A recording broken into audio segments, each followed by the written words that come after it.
You're probably thinking the story ends badly. Most of them do. Girl loses housing, girl disappears into a shelter or a tent, or a situation nobody talks about much. That's the version people expect. That's not what happened to Delaney. She parked a converted horse trailer on a cracked lot in North Tulsa when she was 22 years old, and she lived in it. Quietly and deliberately, for 2 years and 3 months, she paid $800 for the trailer. She walked away from that lot at 24 with $14,000 in a savings account she opened at a credit union, 2 blocks from a Dollar General. The math of that will take a little while to explain, but the math is real. This is her story. Delaney grew up in a 2-bedroom rental in North Tulsa with her mom, her younger brother Colton, and for a few years, a rotating cast of her mom's boyfriends who paid rent and then didn't. The house was never stable. That's the cleanest way to put it. By the time Delaney was 19, she'd moved 6 times in 4 years, twice into a friend's living room, once into a motel room her mom paid for with a refund check, once into her aunt's house for 8 weeks before that fell apart too. None of that is the story. The story starts later, but you need to know the earlier part because it explains why, when things got bad at 22, Delaney's first instinct wasn't to panic. She'd already been through enough versions of not okay that she knew how to think through a problem without letting the problem think for her. She was working at a veterinary supply warehouse on the edge of Tulsa when she was 21, loading orders, running pallets, pulling inventory. It paid $14.40 an hour, and she was good at it, for she shared a 2-bedroom apartment with a woman named Rochelle, who she'd met through a coworker. The arrangement worked for 14 months. Then Rochelle moved in with her boyfriend and gave Delaney 45 days' notice. 45 days was enough time to look. It wasn't enough time to find something she could actually afford alone. Her take-home, after taxes, was just over $1,700 a month. A 1-bedroom in that part of Tulsa ran $850 to $1,100. That left her between $600 and $850 for everything else: food, gas, her phone, her car insurance, her storage unit, and medical bills she was paying down $30 at a time. On a good month, she could make it work. One bad week, and she couldn't. She looked at roommate listings for 3 weeks, replied to 11 of them, met with 4 people. 3 of the situations were obviously bad before she sat down. The 4th seemed fine until the woman mentioned the lease was month to month because the landlord was thinking about selling the building. Delaney said she'd think about it and drove home and sat in her car in the parking lot for a while. She knew something that she hadn't quite let herself say out loud yet. She knew that no version of paying rent was going to let her get ahead. She was 22, she had $340 in her checking account and $0 in savings. She was paying down debt, not building anything. Every dollar she sent toward rent was a dollar she would never see again, and she was sending most of them there. She started thinking about the things she'd been half thinking about for a couple weeks without calling it a plan. The horse trailer idea came from a guy named Marcus, who worked the loading dock at the warehouse with her. Marcus was 38, had done a stint living in a converted cargo trailer in his late 20s, and talked about it the way some people talk about a year they spent traveling, something they'd do again if the circumstances lined up. He wasn't evangelical about it, he just mentioned it once when they were eating lunch outside in the parking lot, and Delaney was venting about the housing situation. He told her the things that actually mattered, not the romantic version, the practical version. He said, "You need something legal to park. That's the whole problem with most of it. You can convert anything into a living space, but if you have nowhere to put it, that's not going to get you towed. The thing is useless." He told her, the lot behind the strip mall on Admiral, the cracked asphalt patch between the dollar store and the old nail salon, had been sitting empty for 3 years because the guy who owned it was in a dispute with his brother over the property, and neither of them was doing anything with it. Marcus knew this because his cousin worked at the dollar store and had watched the situation for 2 years. He told her that if she parked something there and kept her head down and didn't cause problems, the odds of anyone doing anything about it were low. Not zero. Low. He also told her a horse trailer was better than a box trailer for this. Lower to the ground, built to have ventilation, easier to insulate, and cheaper to buy used because nobody's looking for them to live in. They're looking for them to haul horses. The market is a different market. Delaney went home that night and started looking. She found the trailer 3 weeks later on Facebook Marketplace. It was a 1998 2-horse straight load, 16 feet long, aluminum sides, rubber flooring, a small tack room at the front. The seller was a woman outside of Claremore who'd stopped riding after a knee surgery and hadn't touched the trailer in 4 years. She was asking $1,200. Delaney offered $800. The woman countered at $950. Delaney said she could do $850 cash and come get it that Saturday. The woman said fine, borrowed her co-worker's truck to pick it up. She drove an hour out to Claremore with $850 in cash she had pulled from the ATM the day before, which cleaned out most of what she had, and she hitched up the trailer and drove it back to Tulsa. She parked it on the Admiral lot that evening. Nobody said anything. Nobody came out of any building. A car drove past slowly and kept going. She sat on the trailer's metal step in the dark for about 20 minutes. She was either starting something or making a significant mistake. She wasn't sure which yet. She decided she'd give herself 2 weeks to figure out if it was viable. If it wasn't, she'd sell the trailer and find a room somewhere and take the loss. It was viable. The conversion took about 6 weeks of weekends. She did most of it herself with help from Marcus on 2 of the bigger days. She had watched enough build videos to know what she was doing in broad terms. The specifics she figured out as she went. She pulled out the divider between the 2 horse stalls and the rubber flooring. She pressure washed the whole interior. She put down a new subfloor. 3/4-inch plywood she cut herself with a circular saw she borrowed from the warehouse. She insulated the walls with rigid foam board she bought in sections from a Lowe's near the highway. She put up 1/4-inch plywood panels over the insulation, painted them the same cream color throughout so the space felt continuous. The tack room at the front became her functional space. A small counter she built from 2x4s and a piece of butcher block she found at a salvage yard. A small chest freezer she bought for $60 used and ran off a 30-amp shore power hookup she rigged from a heavy-duty extension cord. The extension cord ran through a gap under the door of the dollar store's outdoor storage closet, plugged into an exterior outlet the store had on the back wall. This is the part where she got lucky. The outlet was there.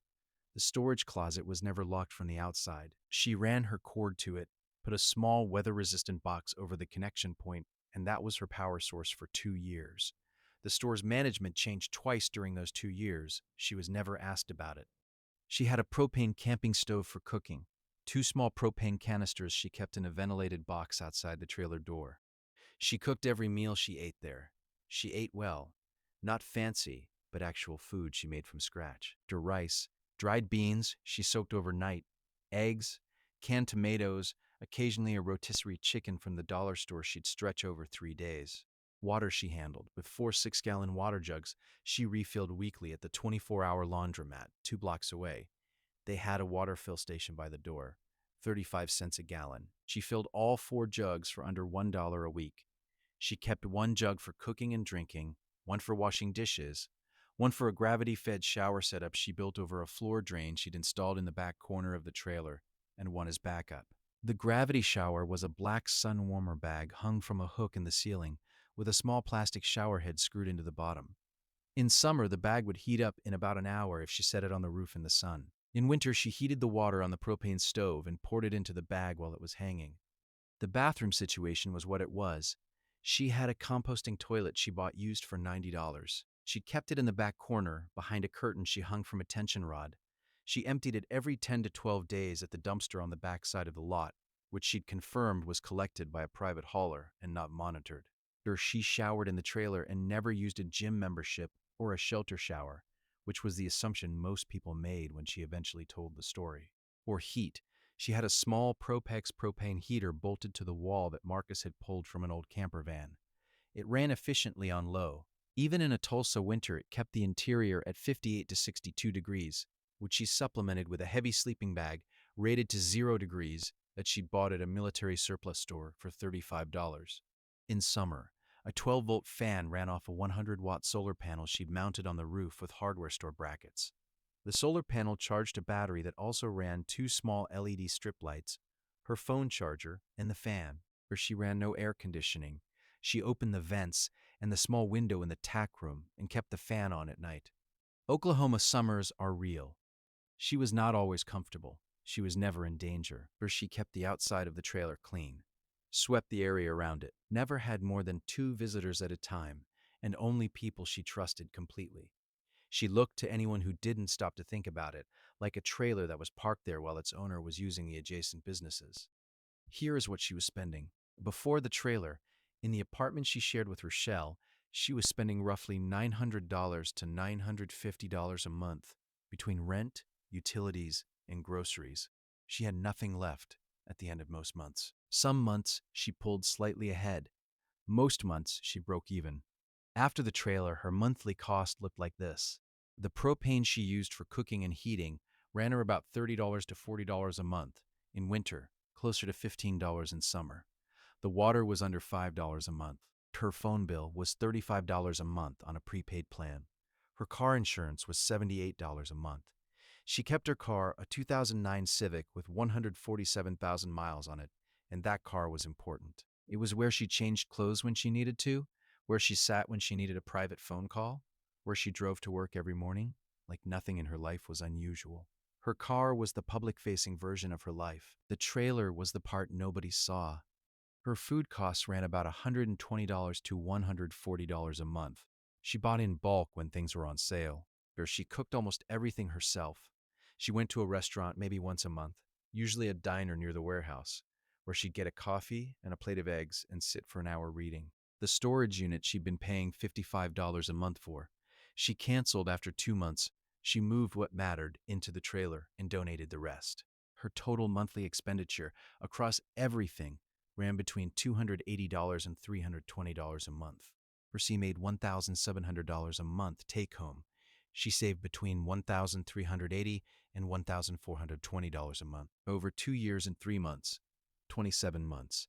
That adds up to between $37,260 and $38,340 in earnings above expenses. She did not save all of it. In the first 6 months, she spent about $1,400 finishing the trailer conversion, materials, small tools, the composting toilet, the solar panel setup. Over the 2 years, she had a few one-time costs. A set of tires for the Civic at month 9, $480.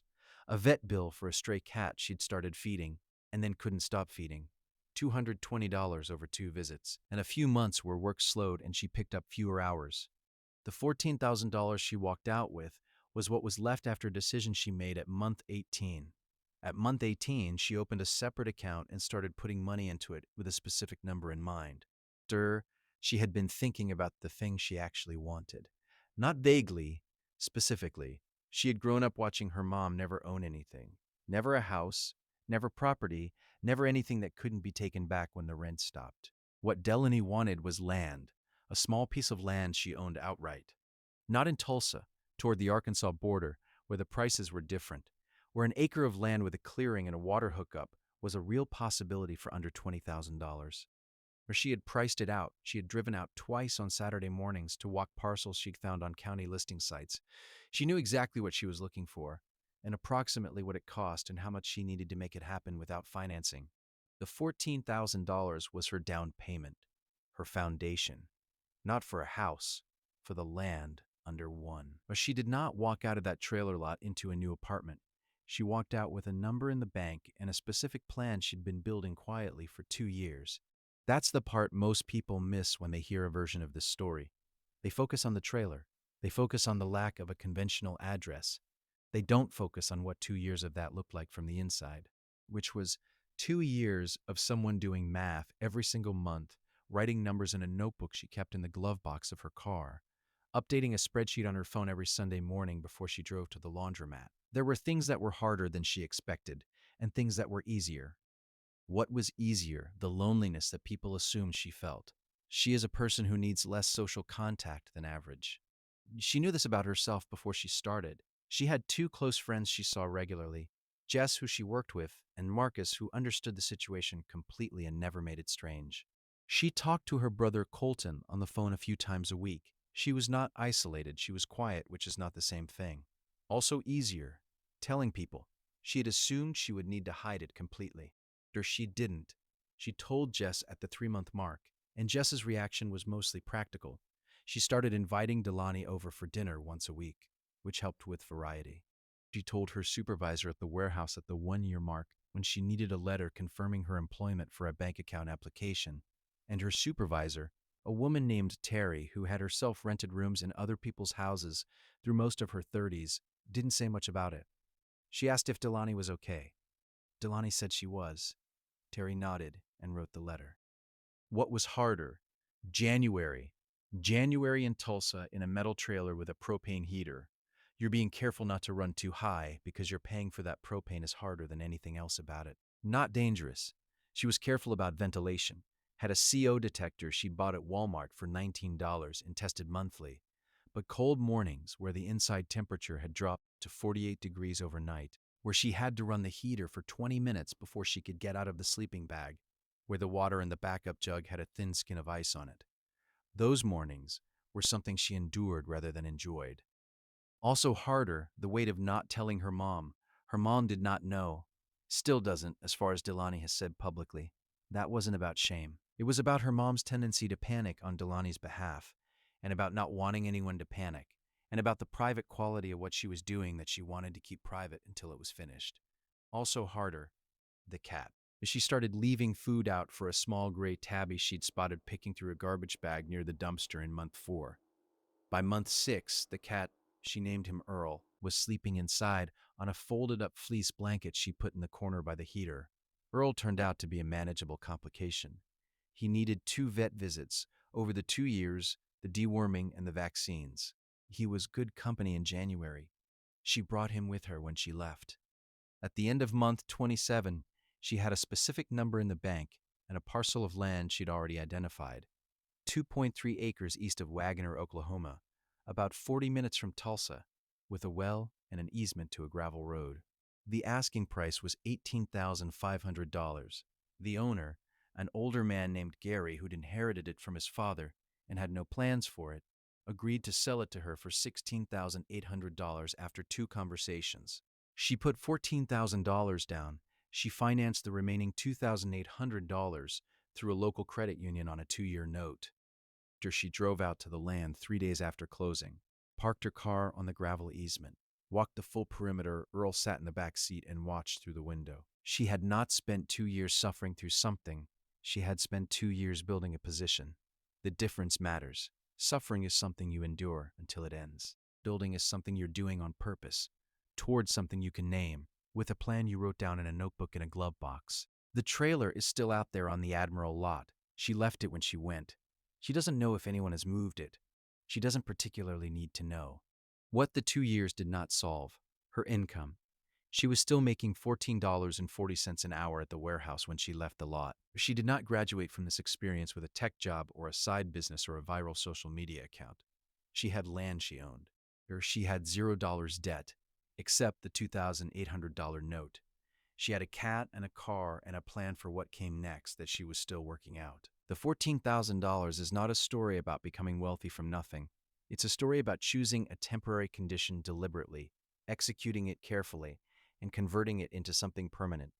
2 years of discomfort, and it was real discomfort, especially in January, especially before Earl, especially in those early weeks when she wasn't sure the whole thing wasn't going to collapse, in exchange for something she would own for the rest of her life. She was 24 when she walked off that lot. She will have that land at 34 and 44 and 64. That math doesn't require any further explanation. Here is what she actually spent over the full 2 years and 3 months, totaled: the trailer, $850. The conversion materials, lumber, insulation, plywood, paint, hardware, the propane heater, the solar panel, the composting toilet, all of it, $1,390. Monthly propane over 27 months averaged $760. Monthly water over 27 months, $135. Phone, 27 months, $945. Car insurance, 27 months, $2,106. Food, 27 months, $3,510. One set of tires, $480. Earl's vet bills, $220. Miscellaneous, the CO detector, the sleeping bag, small repairs, a few restaurant meals, the occasional movie, the things that didn't fit into a category, approximately $600. Total spent over the full 2-year, 3-month period, approximately $11,000. Total saved and deposited toward the land, $14,000. The math is not perfectly symmetrical because some months she earned more and some less, and the money going out and the money going in didn't always move in even lines. But those are the real numbers, the ones she tracked in the notebook, the ones she told the people she eventually told. You've probably never thought of a horse trailer as a financial strategy. Most people haven't. The information was always out there. Used trailers, empty lots, the cost of propane, the math of saving most of what you make. Nobody hid it. It just didn't occur to most people to think about it that way. Delaney thought about it that way because she had to, and because she's someone who, when she has to, thinks clearly. That's the story. The $14,000 is real. The land is real. Earl is real. The rest of it, the idea that this is remarkable, that a 22-year-old woman doing careful math in a horse trailer is something unusual, that part is just us catching up to what she already knew.